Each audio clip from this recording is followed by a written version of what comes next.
Welcome to the Ask a Cycling Coach podcast presented by TrainerRoad. I'm Coach Jonathan Lee. We have with us Alex Larson from Alex Larson Nutrition. Alex, good to have you back. Oh, thank you. You just raced your bike. We're going to talk about that. We're going to go into Unbound Gravel. It's Unbound week. We're going to talk all about that. We have some cool stuff for those of you that are racing it, and then also for all of us that aren't racing it and kind of wanting to watch the chaos from the outside in, and we can't look away sort of a thing. Let's get some good points of reference for all of us. We're also going to go into very practical nutrition tips for us cyclists as well, particularly looking into how to balance the always tricky kind of deprivation instincts or perhaps pressures that we feel.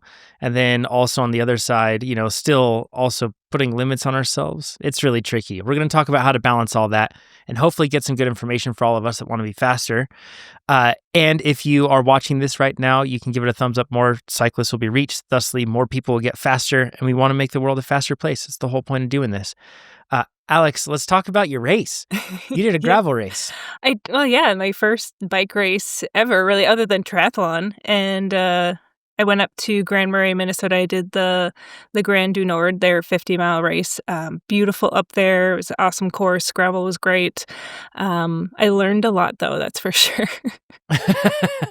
Yeah, let's get into that. So this is way north. This is on the north-ish, northwest-ish side of of Lake Superior up there. Yes, it's very close to the Canadian border. So we had quite a few Canadians that came down and crushed it. So shout out to them. They were very strong cyclists. It was fun. I think there was 240, 250 in the 50-miler, and they had a 110-mile distance as well. And then they had a 27, kind of cool. beginner course. So what did you do well? Let's talk about this part. This is your first, like you said, just bike alone race, not triathlon. First bike race. It's gravel. Yes. There's a whole lot of things to take in. What did you do well? And then we'll get into the things that you plan to improve upon if you do this race again or you do another race. Yeah. What did I do well? Because I guess it's so easy for me to think of the things that I messed up. But my goals, I had 3 process goals.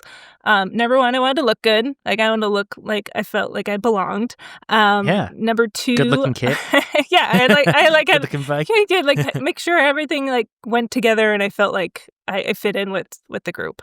Nice. Number 2 was just push myself, be okay with being uncomfortable, and I definitely felt uncomfortable quite a bit. I had a lot of adrenaline and nerves, especially the first half, but I kind of settled into it, which was really great. And then my third goal was just practice drafting, and the biggest learning I think from it was just how challenging it was to find my people that I wanted to kind of stick with, especially because the first 15 miles are pretty much uphill. So it's hard when some people are just trying to go 300-400 watts up the hill, and I'm just I can't do that for 15 miles straight. And then other times where people were, I'd try and stay with them, but then eventually I just kind of dropped them. So it was hard for me to find my people. And reflecting back on the race, I could see the appeal of riding with the team. That to me would be really fun. I could see that being really enjoyable because you'd have people that you knew that paced well, that were in your kind of realm of what you wanted to do. And yeah, that was kind of my learnings from it. Was by the last 10, 15 miles, somewhere in there, I found a group there's 3 others of us, and we really stuck together and worked together kind of as this little team, just rotating who was pulling, who was drafting, and we're able to finish really strong. And that was the highlight of my whole race, was just being able to stick with them and finish really strong. Nice work. That's awesome. I'd be remiss if I didn't. How was the nutrition? It was good. Because I was so nervous and I had so much adrenaline, it was really hard to get my gels down. I gagged a couple times. I was oh my God, is this coming up? I had super high carb scratch in my my hydration pack, and so that was really easy. I think I'm definitely going to go full strength on that next time I race, and then just do less gels until I finally kind of get into a groove with being comfortable racing and being able to kind of navigate the nerves, because I was really, I was just, my husband was like, "Are you okay? You look really pale." I was like, "Yeah, I'm fine. I'm just terrified of this race." Yeah, yeah, I'm fine. It's just everything's scary. Yeah, yeah, but I mean, like, overall, now that I look back on the race, I'm like, "Okay, that really was fun. I learned a lot. I wanna do it again." And my favorite part, honestly, was just meeting people, like, talking with other cyclists.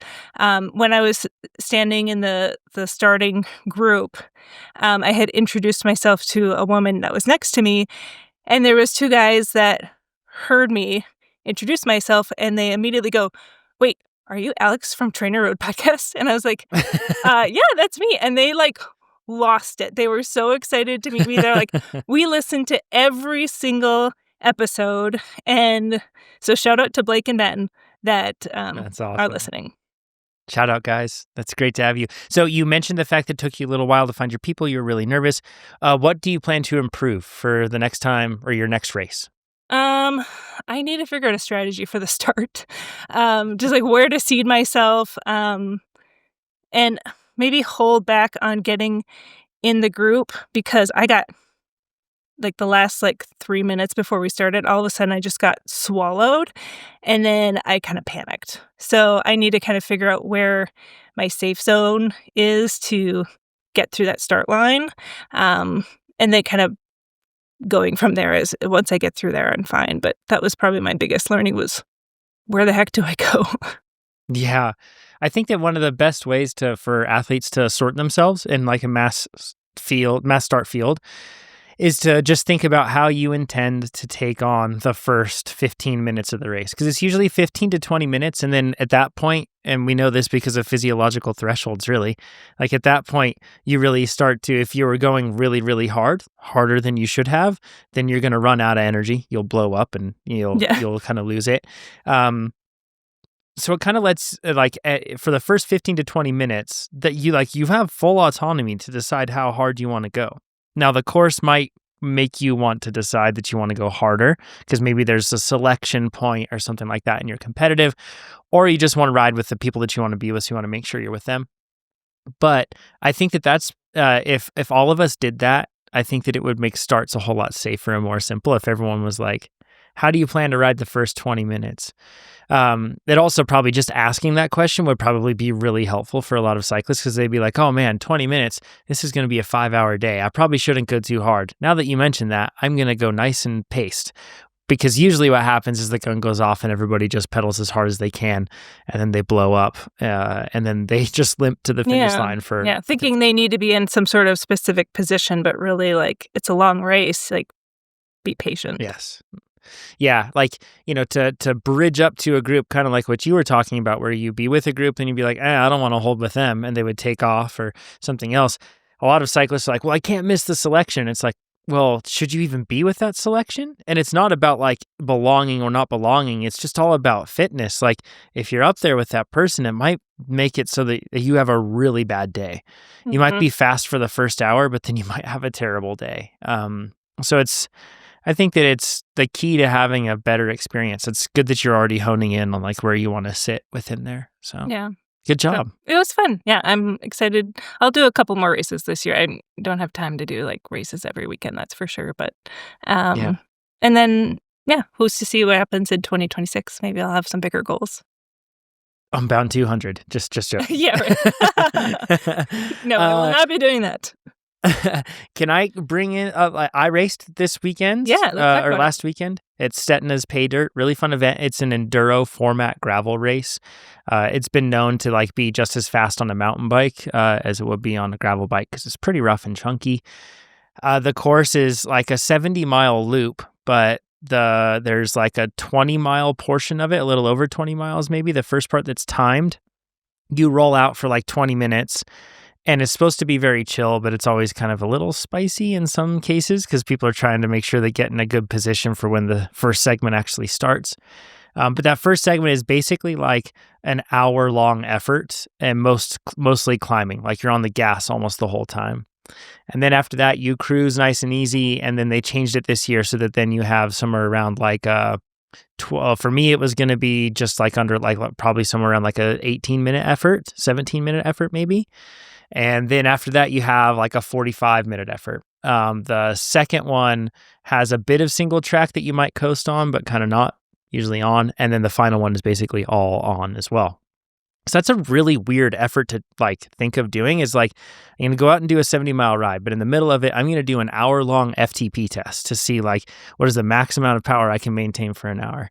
And then after that, I'm going to cruise for like 30 minutes, and then I'm going to do a 20-minute effort all out. And then after I do that 20-minute effort, I'm really only going to have just a minute or two, and then I'm going to go into like a 45-minute constant like punching over and over climb that I'm going to do. That's a really weird thing to train for.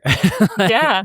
You know, but it's a really fun event because you just kind of give it your all, and then you can cruise with people in between. So anybody listening to this, I would put it on your list as a really fun event to do. They do some unique stuff, like there's only a purse for the pro women. And as a result, you get like a pretty like solid pro women's field. It's tricky because it's so close to Unbound, but at the same time, you get a really solid field there. And we're all supposed to, and I definitely was trying to do this, supposed to treat the pro women as if like we are guests at their party. And as a result, we do not ride in front of them. We do not do anything like that, don't influence their race. But it's a lot of fun. Okay, so things I did well really quick on this one. And spoiler alert, DNF. So things I did well. My training had been really consistent leading into this. Like for 6 weeks, I think I missed one key workout. And then my FTP went from 260, which it was like 261 after the collarbone break. And then it went up and I'm in like the 280s now. I say 280s because I think at this event, I think it was 279. And then since that event, it's gone up. So that was really great, but I honestly think that's the only thing I did well. I made so many rookie mistakes, and if you're listening to this, get a pencil or pen and paper or jot down in your notes, because hopefully these are silly mistakes that I totally knew that I shouldn't make, but I made them just the same. I wasn't really planning on doing this event until just like the week of, and I really don't think I respected the whole process of getting ready for an event like I should have. Number one, long before the prep, I wasn't doing a lot of high carb adaptation. Like I was taking in probably somewhere between 60 to 90 grams, but more often than not, it was more toward the 60 side. And I've found that on at least 2-hour rides, I need to be taking in like 90 grams for sure for 2 hours nonstop and get used to that. That's really good to do on like those trainer rides and that sort of thing. And I really hadn't been doing a whole lot of that. As a result, like I was hitting closer to like 60 grams. The tricky part about that is that if you eat like breakfast within 2 hours of a race, for me personally, I like to eat 3 hours before, because then I feel like I can start within, a half hour before the race, that sort of thing. I can start taking in gels, taking in drink mix, that sort of thing. This time I only ate like 2 hours, actually even just a bit below 2 hours before the start. And then I like did not feel like I felt like my gut was full and I couldn't be taking in gels and drink mix like as we were rolling out, getting into that first one. I think that set me up for a bad day. The day before, though, was the big thing. I had like a free day, for the first free day in a really long time. And I had like 7 chores, like big project chores around the house that hadn't been done for like weeks because of just busy schedule. And I was like, I can finally do them. I can take these rocks out of my backpack, like the things that you just kind of put in there and carry. I did them all, and I absolutely smoked myself. And I didn't take in enough carbs all throughout the day, and then I went to bed late. So like recapping that day before sort of thing. So we already covered the fact that like get used to taking in 90 grams of carbs, whatever it is, on more than just an hour. Like do it on like 2-hour rides, that sort of thing. And maybe longer rides, of course. But then also on the day before, like if you're racing, even though it might make you feel like a prima donna, you gotta step back and you got to let your body prepare for that. And that involves making sure you're getting the carbohydrates you need and also not thinking that you're somehow impervious to the laws of physics and that you can just like work all day doing something really hard and then be totally fine the next day. Do you know how many grams of carb you took in that day? On the day itself? And no. The day you carb loaded? No, I should go back and try to measure it. But the one thing, I did 2 things to take in extra carbs that day. Well, first of all, the chores were I got so involved in the chores, I didn't have lunch. So then I know. I had a snack though before dinner. It was like yogurt, fruit, and cereal, mostly cereal, and then like yogurt and fruit with that. And then I had dinner. I had like an extra thing of rice, like an extra, like this is like cooked rice. So like an extra like cup of rice that I had there. So that's good. But then usually what I have before I go to bed is like another like dessert treat, that sort of a thing where I'm like taking in, I say dessert treat. It's not like ice cream. It's usually something that's going to be like carb rich. It might be like arroz con leche, something like that, or something that's going to be like cereal or something else that gives me a lot of carbs. I didn't take that in because I had the 2 cups of rice in close proximity to that snack I had before. So I was trying to squeeze it all in and I felt so full. Yeah. So yeah, it was just not good there. You have to treat the race day when it happens. Now, if it's a 1 hour crit or something, you might be able to get away with this. Don't get me wrong. But if it's a longer race, I just did not respect it at all. I was just like, oh, no, I'll be fine. And I've got all these chores to do and I have time to do them. I'm so excited to get them all done. Really bad choice on my end. Like I already covered on the day of, I ate breakfast too late. Didn't give me enough time to start taking in those carbs like I typically do, like 30 to 45 minutes before, start taking in drink mix and gels. I went out too hard, just flat out on that segment. Like within that week of training leading into it, I was riding at like 280 and I was like, this feels good. And then like I upped to like 285 because my workout like had me riding somewhere between 275 and 285. So then I like pushed up to 285 and I was like, this feels really good. This feels sustainable. I think I'm fine. So, that is what I was thinking for that first segment that I would do. But if I look back at the first 15 minutes, I had a normalized power of just under 300. I think it was 297. But it didn't come from stable power there. It came from a bit more of surging.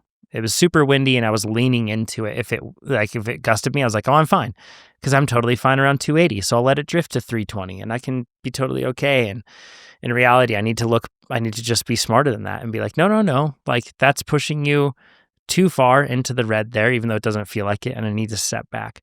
And I've crushed this segment before multiple times. So all of this is like, there's zero excuses for me. It's just really bad execution. I should have known better. So yeah. And then that made it so that once we got like 30 minutes into that segment, and then there was like a 40-mile-an-hour headwind just in your face. I was completely like I was running low. Bad energy from the day before, from not enough carbohydrates, from overpacing, all the mistakes, they all kind of combined at that time. And I was cracked. And then the wind was only tougher. And then at that moment, probably about 30 minutes into it, then I had a crash. I was behind a guy. And again, when you're cracked, you aren't in the spot where you probably should be. And you're probably not going to make the best risk assessment decisions. And I was following a guy that maybe I shouldn't have been following quite as close. He took a bad line, swapped, crashed. His body went left, and we're at high speed. His body went left, his bike went right. And I was like, I'm going to go right because bodies, when you hit them, they like make you fall. But a bike, when you hit them, like might just break the bike and you can keep going. Like, so in that split second, I was like, that's what I'll do. I ended up going down, but it wasn't, I got out okay from it, but my bike did not. My drivetrain and his bike, when it was tumbling, it hit my drivetrain really hard. And I thought it was totally fine. But then after that, my shifting was messed up. And I'm like, I have transmission. So that means I don't have a derailleur hanger to bend. This is weird.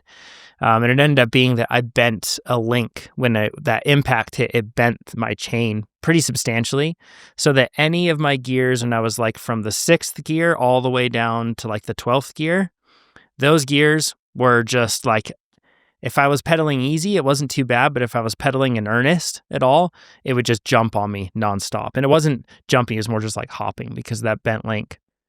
So I roll through, start the second segment. We go off. I was hoping that maybe some like extra carbs that I took in between them would help. We go off. I'm still feeling so cracked. My bike is jumping gears all over the place. We were close to where like the start was. And I was like, Carlos, to the event organizer, was like, I think I've learned a lot about how not smart I was today. I'm done. So I pulled. So learnings from this one, as I said already, make sure that you're coming into an event that you respect the event the day before, or I should say leading into it. Make sure you're used to the carb adaptation the day before. Make sure that you aren't doing a lot of stuff that you shouldn't do. Treat yourself like a prima donna. Like you're bike racing tomorrow, it's important. Then on the day of and with the race, make sure you give yourself plenty of time to process breakfast so you can continue your normal routine. And then just be smart. Just know that, put your ego in check. Know that you have to pace yourself well. I can't believe I made all those mistakes. It was like my first bike race. And I've done Isn't that funny though? Like, it's really easy for us to give other people advice, and then it's really hard for us to execute it on our own end. I know, and I'm usually like, I pride myself on the execution side. Usually, it was so bad. It was a great wake up call for me though. So I've got the next races that I'm planning on doing, other than like local races, because I race local races almost weekly, whether it's crits or road races or other things. But next ones that are like the bigger ones, I'm doing the Death Ride. It's called, terrible name. Although an enticing sounds so appealing. Yeah. I think like the surname of it is the Tour of the California Alps. It's local to our region. Anybody that's from this region has heard of it before. It was like one of the original big Grand Fondos, like mass participation events. In 100 miles, I think it's 103 miles. It's a different course than what I've done before. I've done this twice before, years ago when I first started cycling. It's a different course than what I've done before, but it's 103 miles and it's 15,000 feet of climbing. So you end up climbing up to 9,000 feet, 1, 2, 3, 4, 5, 6 times almost.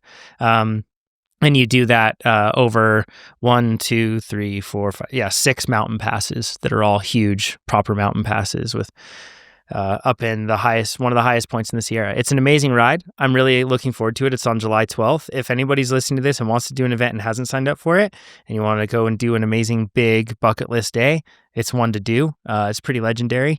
We've had I think the Schlecks did it back in the day. Levi Leipheimer, of course, has done it, and like a bunch of pro cyclists have done it too. It's a pretty cool event. Peter Stetina, I think he has the course record on it. So I'm doing that one.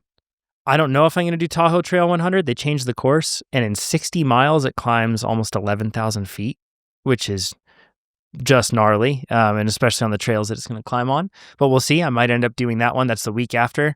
But then the other one is Little Sugar at the end of the year, cross-country marathon mountain bike race. So those are the big ones that I'm planning on doing.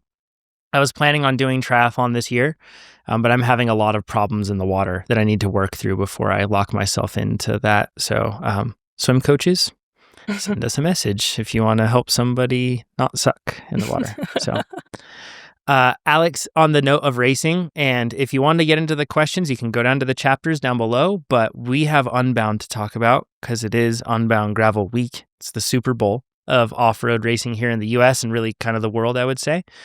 I want to run through some stuff. So when I'm looking at this course, what we're going to give you now is we're going to give you kind of like pace targets or time targets based on like what your watt kg would have to be. We're going to go through the courses. If you didn't know, this is going to be streamed live on Lifetime Grand Prix's YouTube channel, I believe. So you can go and check that out on race day. It's this coming Saturday. I believe that's the 30th or 29th of, I'm trying to do the day math right now. It's this coming Saturday, and let's run through it. So there's 2 different courses that we're going to look at. There's the 200 and then there's the 100. But both of them happen on the same day. And leading up to it, it's just been dumping rain in Emporia, Kansas, where this race has been for the last week. It's supposed to ease off today and then ease off going into the race day. And instead, the race day is supposed to be 85 degrees. Which I know somebody listening to this that's maybe in the Mountain West where it's dry is like, nice day. But this is 85 degrees at 83 to 45% humidity. Then add in the fact that everything is completely soaked and just damp. And that humidity is going to be likely localized humidity even stronger. It is going to be really hot, really humid for these athletes. There's a 17% chance of precipitation, usually comes through the form of thunderstorms, it seems like there. But at this point, it's seeming less and less likely that we'll get rain on that race day, but it changes every day. It's probably going to be a bit muddy for people in spots, but not consistently. And then the wind isn't really going to be that big of a deal. As of now, it shows that it's a crosswind for the most of the day because it's going to be coming from the west. So positioning and that sort of thing might be important if the wind picks up, but right now it's not picking up to the point where it'll be impactful to the race. Let's go over the 200 course. That's the main one. There's multiple races. There's a 25, a 50, I think, a 100, the 200, and then the XL, which is 350 miles. They start the day before. We're not going to go into the XL. That's a whole different thing. If that one, just watch Finding Nemo, and when she says just keep swimming, just do that. So for the 200 course, it's 203 miles or 326 kilometers. It climbs 10,189 feet or 3,105 meters. And that comes through the form of constant repeated rollers all day, nonstop. So that's pretty crazy that you still climb 10,189 feet in what is supposed to be a very flat place. It is far from flat there. You only have one water stop. That's, or I should say 2 water stops here and 2 aid stations for the 200 miles. So it's not a whole lot. Water Oasis 1 comes at 40 miles or 65 kilometers. Their first aid station is at 71 miles or 114 kilometers. Their second water stop, and these water stops are like self-service. It's basically like you run up and you have to fill up with water. That's at 113 miles or 182 kilometers. And the final aid station, the second one, is 149 miles or 240 kilometers. Okay, these are numbers from Best Bike Split. There's a big caveat to this, okay? So there's a few. Number one, Best Bike Split does have a gravel like pacing adjustment that it can do for its models. So as far as how accurate that is, who knows? Because gravel varies widely in terms of how fast it's rolling or slow. I'm sure Alex experienced that with her race too. So yes. You might have Razor Rock that's like super deep, and as a result, it's like you're pedaling through sand and you can't get anywhere, or it's just like perfectly smooth, basically pavement. It's a mix. So there's the caveat there. We're also using specific like rolling resistance, drivetrain drag, and aerodynamic drag settings that we have reverse engineered from gravel efforts in like kind of like controlled circumstances. However, I'm not saying that it's perfect. It's been reverse engineered, but it might not be perfect. Okay, so keep all this in mind. With that in mind, I've created timesheets. We're going to put a link down in the description below. You can download those timesheets, print them out, and then use some packing tape or something and stick them onto your top tube or your stem. And then that will tell you when you need to be at specific points in order to have a 13, 12, 11, or 10-hour finish.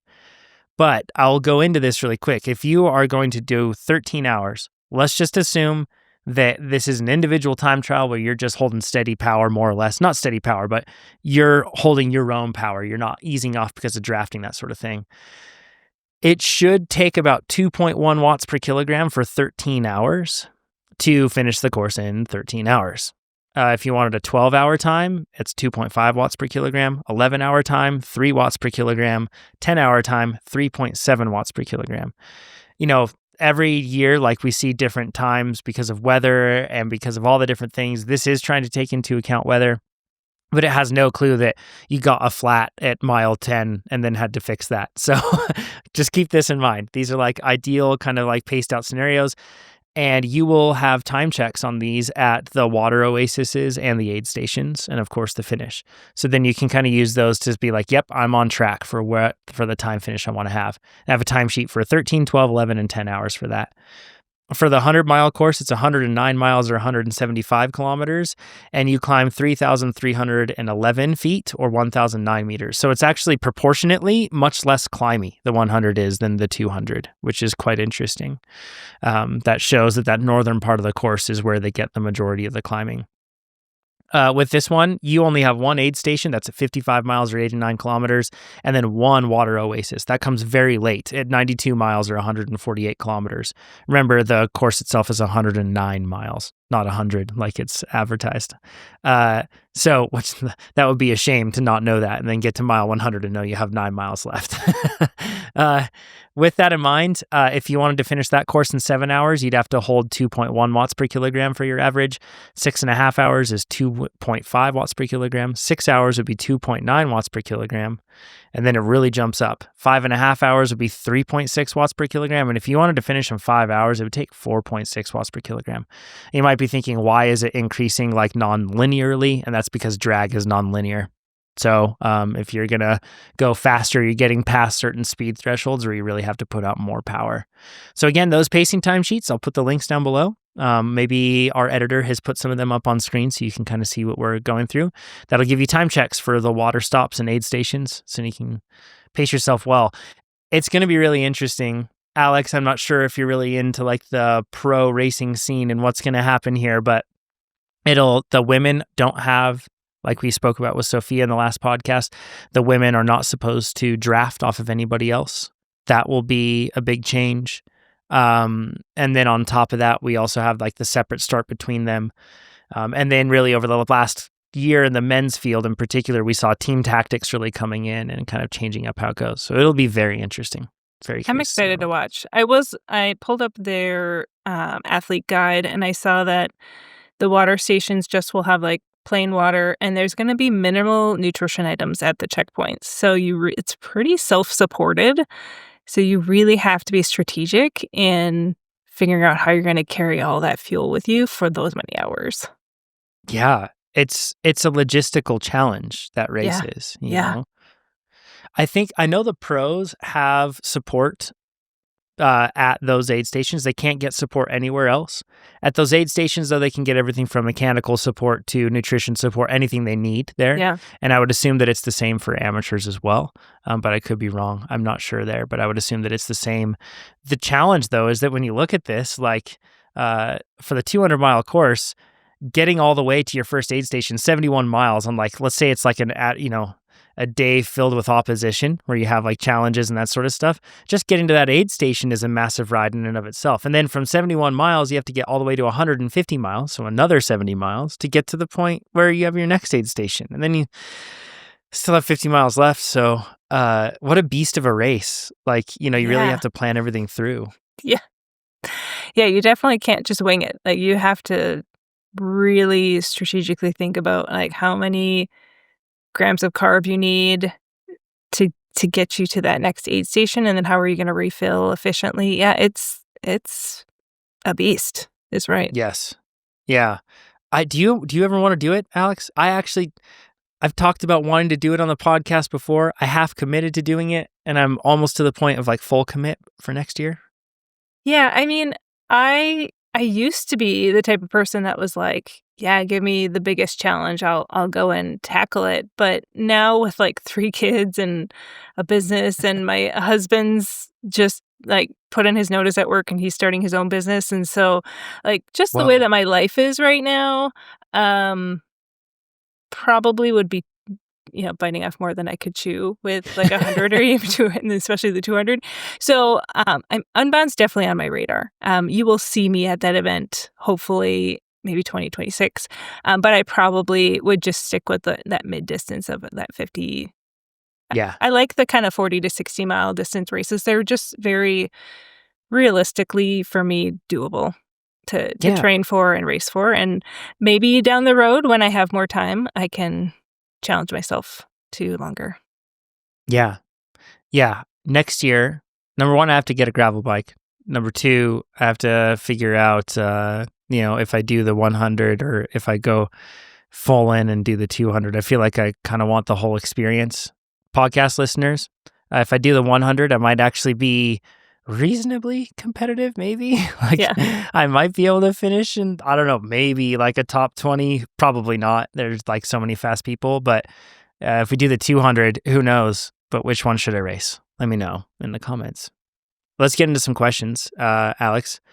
Yeah. Okay. This one comes from somebody named Alex. They say this question is for Alex Larson next time she's on. And she says, fantastic name, Alex. Oh, likewise. Yeah. What supplements does Alex take? And what are her specific brand suggestions for them? Simple question. Yeah, I don't take a lot of supplements. I do consistently a creatine and a scoop of protein powder the most days of the week. I would say I'm pretty consistent, like 7 days a week. Do you know which creatine you take? Because there's always it's a creatine monohydrate, which is the one that's the most researched, and that's the one that I would recommend if you're going to choose a creatine. And then I take a multivitamin. Is it added? Is it like creatine with anything else? Because it's just like creatine really powder. Yeah. And cool. I interviewed one of the top researchers on creatine back in January for my own podcast. And I asked him, like, there's these creatine gummies out there. There's all sorts of different routes that you can take creatine. And he's like, yeah, most of our research is done on the powder. We still need to do, more research on the gummies. He goes, so I would recommend doing a creatine powder. So that's what I've been sticking with. It's easy to add with my protein drink in the morning, and that's been what I've been using. I've been really happy with it. And then I just take a multivitamin. Those are basically what I have. Certainly, if you look in my cupboard, I will have a lot more supplements, but those are the main ones that I take consistently. I've got some magnesium in my cupboard, but I just haven't consistently taken it just because the research shows it's just not well absorbed as a supplement. It's really the small doses through food throughout the day that you really get the most absorption of magnesium. I eat salmon very frequently, so I don't take like an omega-3 supplement, but if I didn't if I didn't eat salmon all the time, then I probably would have an omega-3 supplement for sure. So it's just kind of, I have to look at my own diet. I forgot one. I take iron. I take that in the evening though. That's always an every other day thing because I just historically have had a low ferritin in the past. So I always need to work on keeping that up. Got it. And maybe after this podcast, you can send me the links to like the specific supplements that you get, then we'll put them down below so people Yeah. I order through Thorne. I really like their products. Very reputable company. They do a lot of research and invest in that. Clean They're Athlete. Also NSF safe sport certified. Yes. That's the number one thing that I tell all athletes. Like, please buy from a reputable company that does third-party testing, like Informed Choice for Sport or NSF certified for sport, which Thorne does NSF. Clean Athlete would be another brand that I think is really good. Clean with a K. Momentous is also a good one as well. Yeah.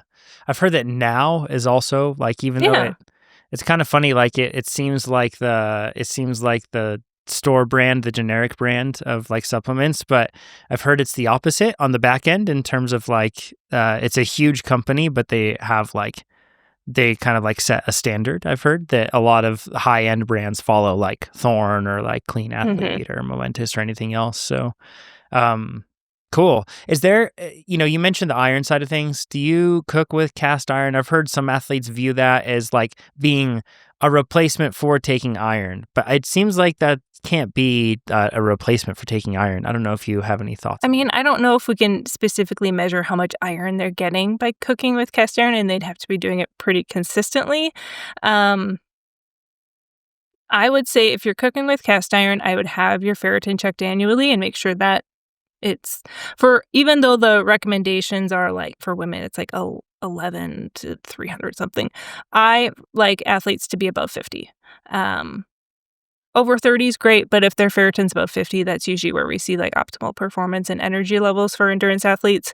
And so if you're annually getting it tested and you historically have had a really good ferritin, then you probably don't need a supplement. But there are certainly, especially women, that just through menstruation, and if maybe they're a runner and their ferritin drops pretty easily, then it's something you have to consistently consider as an iron supplement.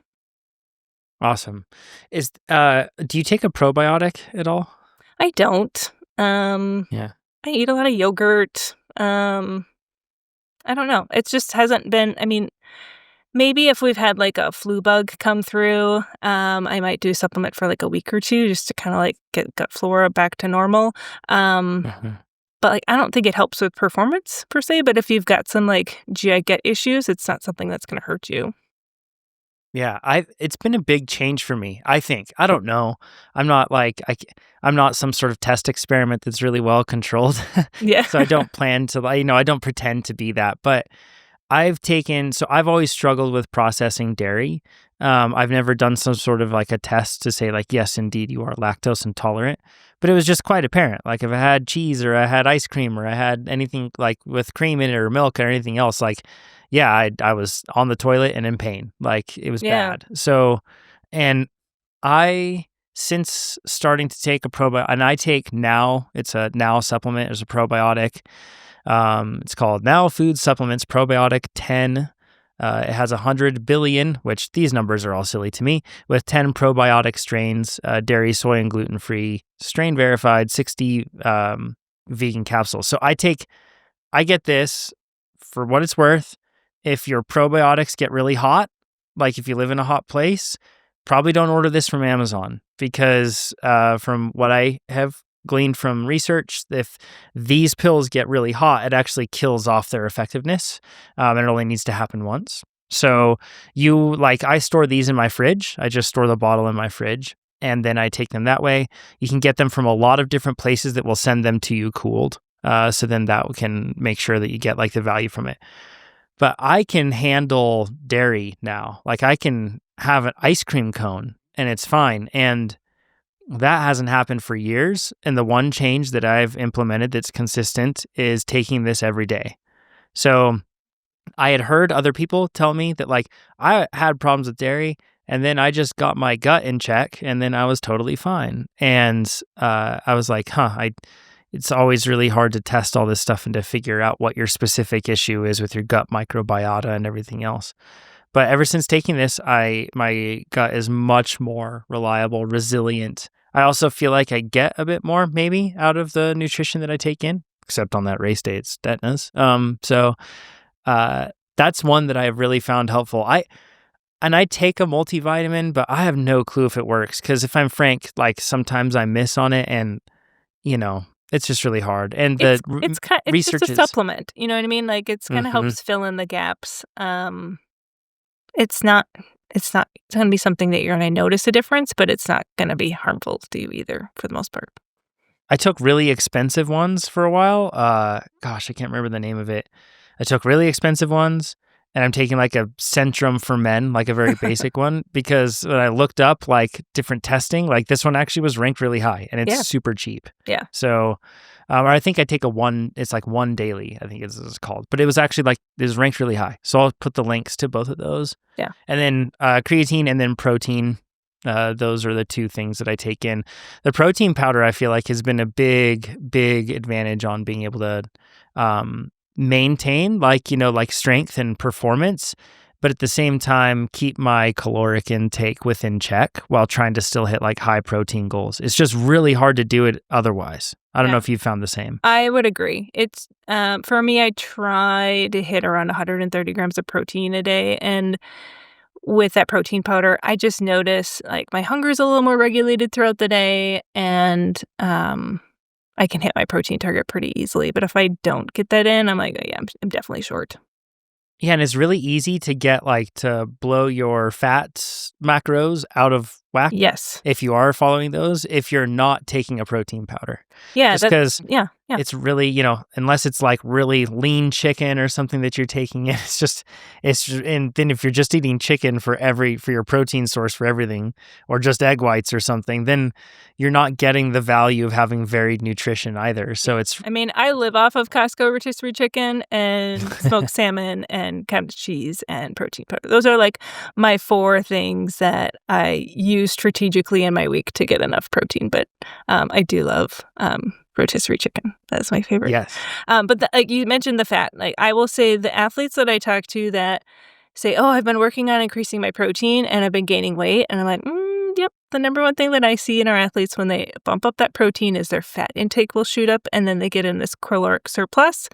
And so you need to be really strategic of making sure you're choosing plenty of leaner protein options so that you can still keep the calorie level in check and don't see that weight gain with the increased protein. Yeah. There's a ton of different protein powders that you can take in. Tons. Like you can try a bunch of different kinds. You can go with like an NSF sort of place that creates it, whatever else. One that I have really been enjoying recently is Dymatize ISO 100 Whey. So it's a protein, it's an isolate, but it's chocolate peanut butter. Oh. And it is delicious. And that's one thing that's been like, I've tried a bunch of different flavors and a bunch of different things. man, like if you can get a protein powder with different flavor or something else that you like really enjoy, it's worth getting it because it's going to make it like an enjoyable treat for you, which will make it so nice. So like this stuff is delicious. This is what I currently have right now. I'll link to it so people can check it out. The one thing about protein powders that I always like to stress is it should not replace your meals. I think for a lot of athletes, they need to understand this is not like you to press the easy button and just have your meal be a protein shake. Like, I want people to make sure they're actually eating food and a meal and then using that protein shake strategically, maybe post-workout, or just maybe just kind of fill in a gap during your day where you might be a little hungry and you need something quick and convenient. Like, use that protein supplement in addition to really good nutrition. Yeah, my rule for when I use it is I use it after every single workout.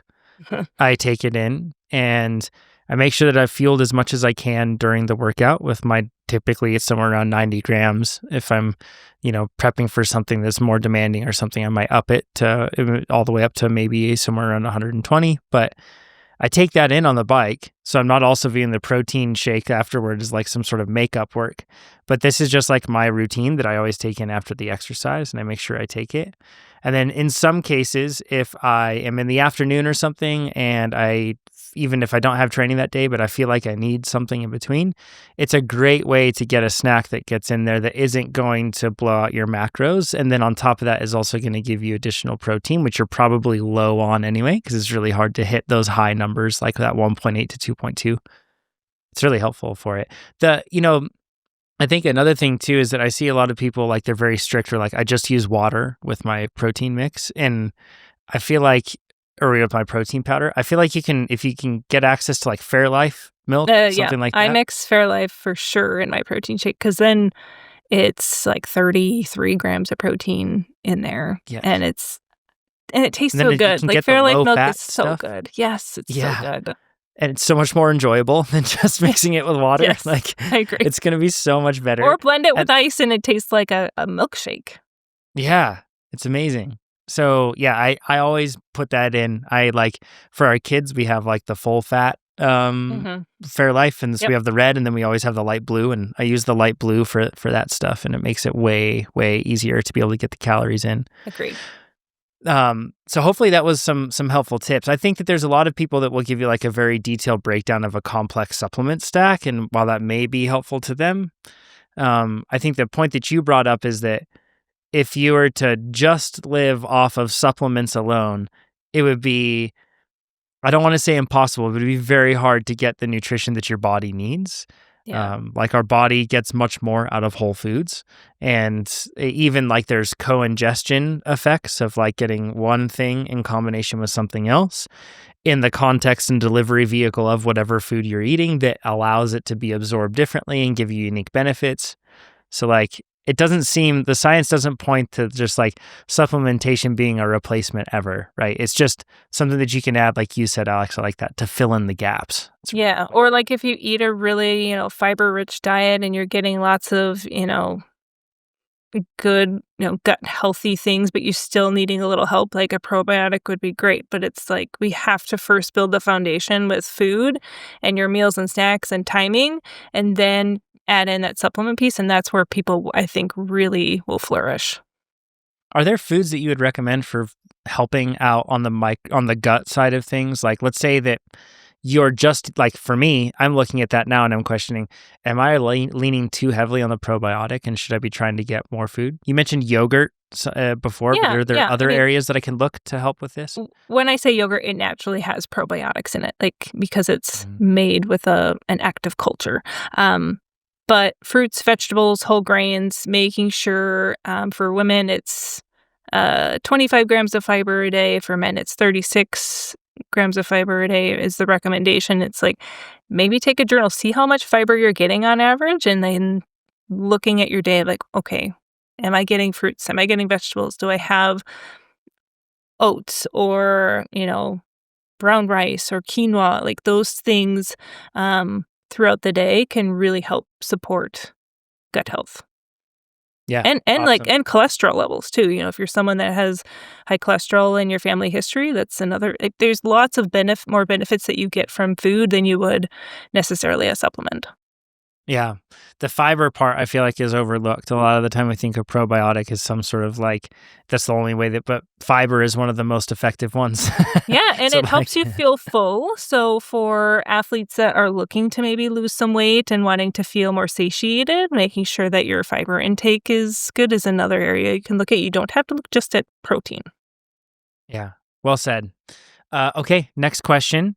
And if you have a question, you can submit it down below, by the way, in YouTube comments here or on Spotify comments. We'll comb through those questions and select a few that are appropriate for the guest host that we have with us every week.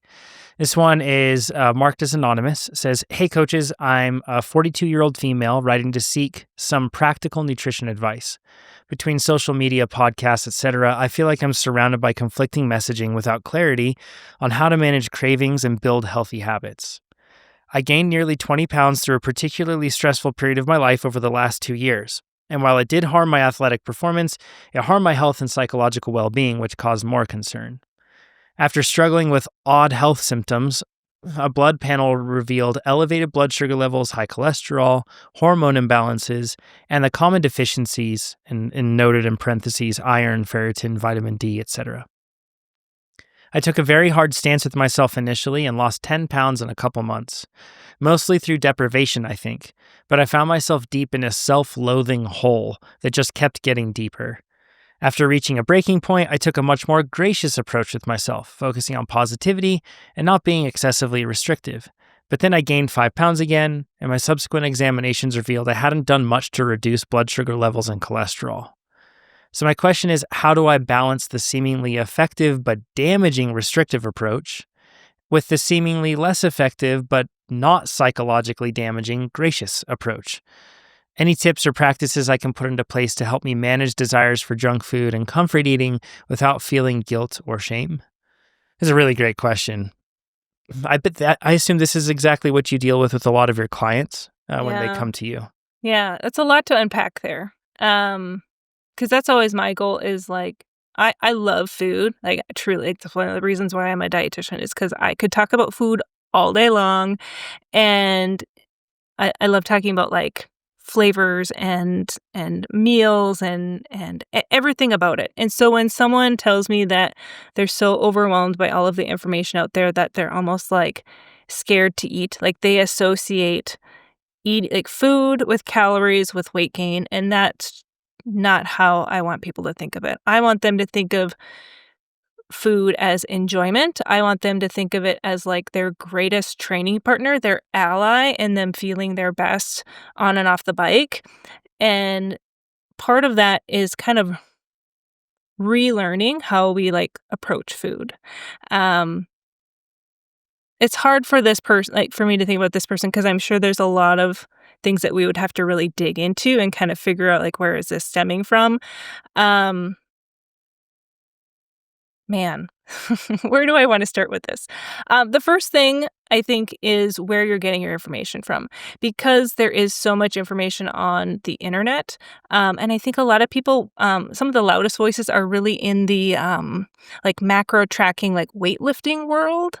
And a Mhm. lot of their nutrition advice does not translate to the endurance athlete lifestyle, in my opinion, because a lot of their messaging is like, reducing carbs, having a crap ton of protein, calorie deficit, lifting really heavy and not doing a lot of cardio in order to, like, lean out, and that just doesn't work for the cycling lifestyle.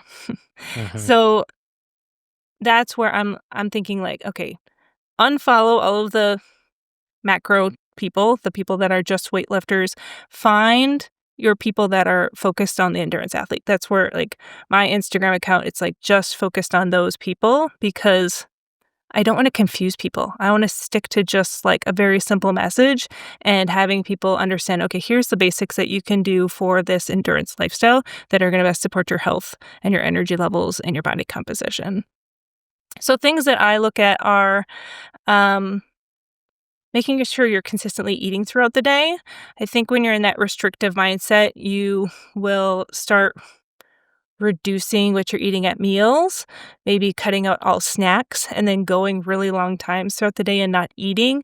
And then you end up overly hungry later on in the day. You have sweets cravings, and you only can go so long resisting that will. Willpower is going to give out, right? You can't fight that. So I say, let's work with your body and your hunger and what it needs so that you still feel great. And we can put you at a calorie deficit, but not a massive one. Let's make informed decisions. So doing some journaling, looking at your food choices, what does that translate to the nutrition that you're providing your body? And how does that translate to your energy levels, your body composition changing slowly and steadily over time? Your workouts still feeling well while we're improving that nutrition. So there needs to be some clarity in that, and the food journal can be a very helpful tool in visualizing that on paper. This is, if I can ask a question. Yeah. On the food journaling side, I think a lot of time maybe people confuse food journaling with calorie tracking. Yeah, I think so too. How are they different? I think calories are just one small piece of the puzzle.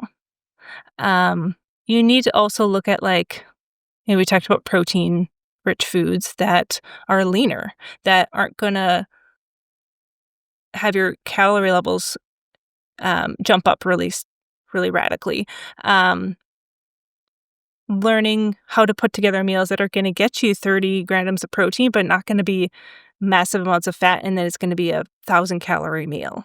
You know what I mean? How can we look at your meal and have more fiber on there? Get some fruits and vegetables to make the meal more balanced, more filling for you so you don't feel like you're restricting. What I hear from athletes are I feel like I'm eating a lot more food, but I'm losing weight. I'm yeah, that's because we actually have more fruits and vegetables that have low calories, but then we also have foods like plenty of protein, 30 grams of protein that helps you feel satiated for longer. We have carbs on your plate too, just not the entire bowl of is pasta. We have other things on the plate as well. We're balancing it out so that it feels like a lot of food, but you're still not eating massive amounts of calories. So we're not just looking at calories. We're looking at macronutrients. We're looking at micronutrients. We're looking at enjoyment. All of those things are a piece of the puzzle that help people enjoy what they're eating. And when they enjoy what they're eating and they feel good, they're going to keep doing it. It's not just about what you can do in a matter of a week or two. It's a matter of what you can do long term. So if an athlete is in a position where they might struggle with if they feel like they start food journaling, that they would be hyper fixating on the numbers and getting a temptation to deprivation, that sort of thing. Yeah. I feel like the answer really here is this is why Alex does what she does, because you can rely on somebody like Alex to help you through this process. Is that kind of the best approach? If you have a hard time with food journaling and falling into what they referenced is that restrictive approach, is that when it's best to bring in a third party to be able to help manage that? Yeah, as I was reading this question, I go, this person just needs to work with someone. It doesn't have to be forever, but even just 4, 6, 8 months, somewhere in there, to really build that confidence for them and rework those food behaviors for them, have them feel more confident in their food choices so they're not always second guessing things am I getting enough? Am I getting too much? That's really exhausting to be constantly thinking if you're eating and if you're getting what you need. So that would be my recommendation to them, is work with someone to get the help that they need so that they can just feel better about their food choices for the rest of their life. That would be my number one. But I know that it's hard for people to make that leap and to do that. You have to be in the right mindset and ready to make that change. There's this theory that that our mind is a stage, and that we really kind of only are usually able to have one voice on that stage at a single time. Mm-hmm. And I shouldn't say a theory, that's just a mental approach of viewing how we develop our perspectives in the world. There are a lot of voices that are clamoring to get on that stage that we've talked about here. Usually the loudest voices are the ones that get the most attention, the ones that are most brash, the ones that are going to cause as much like mental whiplash. And as a result, it's really easy for us to allow the loudest voices to like slot in, and then another loud voice comes in and they bump that other one out, and it gets really confusing. And there's no clear narrative to the play that's up on stage. I think that the thought that I have is that you have to have an approach that you actually put on stage.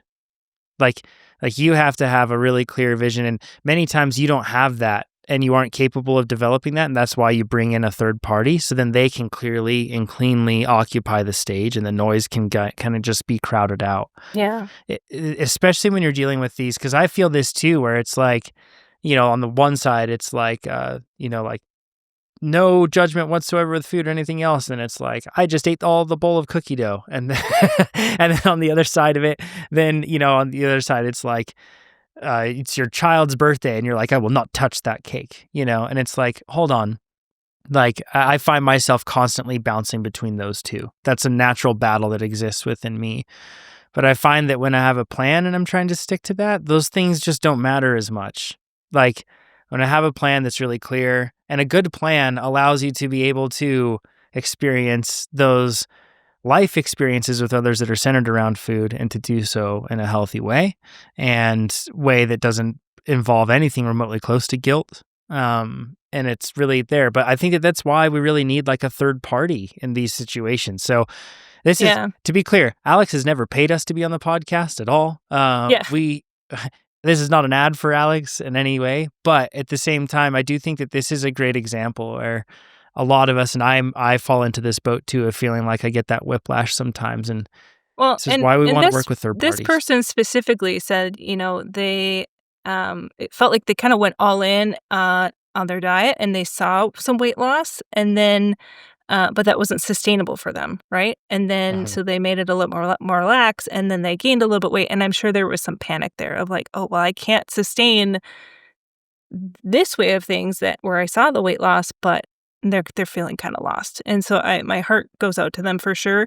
I think it's important to think of like nutrition as a skill set. Like, yes, we've been eating our whole life, but in order to eat well as an endurance athlete and also maintain that body comp, like there is some skills involved and some strategies that part of my role is just helping teach people that, so that they can feel confident doing that beyond working in my program. But yeah, it's something that you have to just be ready to put in the work. I tell all of our athletes, like, my team and I are very, very good at our job, but you have to come in willing to put in the work and willing to communicate with us so that we can really personalize our advice specifically to you.